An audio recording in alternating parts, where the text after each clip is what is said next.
नमस्कार, मेरा नाम है सी अरुण तिवारी और कई बार लोग मेरे से पूछते हैं कि सर लॉन्ग टर्म इन्वेस्टमेंट के लिए डायरेक्ट स्टॉक में इन्वेस्ट करना अच्छा है या म्यूचुअल फंड में इन्वेस्ट करना अच्छा है।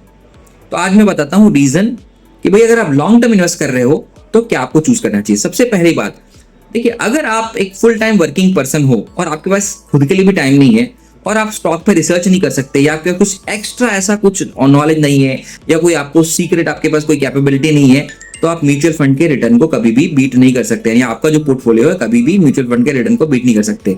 और ये छुटपुट जो इन्फ्लुएंसर है जो फेक बहुत सारे कुछ भी फेंकते रहते हैं, उनको आप फॉलो करके कभी पैसा नहीं कमा सकते, वो भूल जाओ।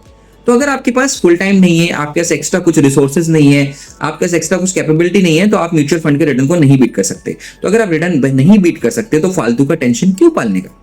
दूसरी इंपॉर्टेंट बात, जब आप डायरेक्ट इन्वेस्टमेंट करते हो तो आपके खर्चे बहुत ज्यादा होते हैं। आप कैलकुलेट करके देखो, अगर आप 100 रुपए का स्टॉक खरीदते हो तो कम से कम आपको 4 से 5 रुपए खाली टैक्सेस में चले जाते हैं। और ये हर बार होता है जब भी आप स्टॉक खरीदते हो और बेचते हो। अब इसको कैलकुलेट कर लो आप 30 साल तक, मान लीजिए अगर आपका रिटायरमेंट 30 साल में है, 30 साल तक आप कितना पैसा खर्चा करोगे। तो जो खर्चा होता है स्टॉक का वो म्यूचुअल फंड से बहुत बहुत बहुत ज्यादा होता है और वो हर बार होता है जब भी आप पोर्टफोलियो एडजस्ट करते हो। अब तीसरी बात आती है टैक्स।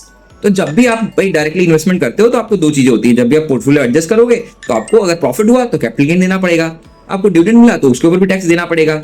और टैक्स थोड़ा बहुत नहीं, डिविडेंड में जैसे मैंने आपको बताया ऑलमोस्ट 60% टैक्स लगता है। दुनिया का सबसे ज्यादा टैक्स लगता है डिविडेंड के ऊपर। ये सारी चीजें आपको म्यूचुअल फंड में नहीं है, ये सारी प्रॉब्लम्स नहीं है।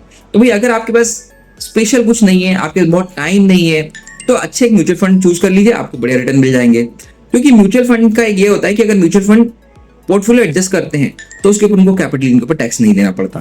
तो अगर वो टैक्स नहीं दे रहे, उनका टैक्स बचता है, तो कहीं ना कहीं आपको ही वो पैसे मिलने वाले हैं। तीसरी बात, खर्चे की बात कर लें तो डायरेक्टली जब भी हम इन्वेस्टमेंट करते हैं उसके खर्चे बहुत लगते हैं।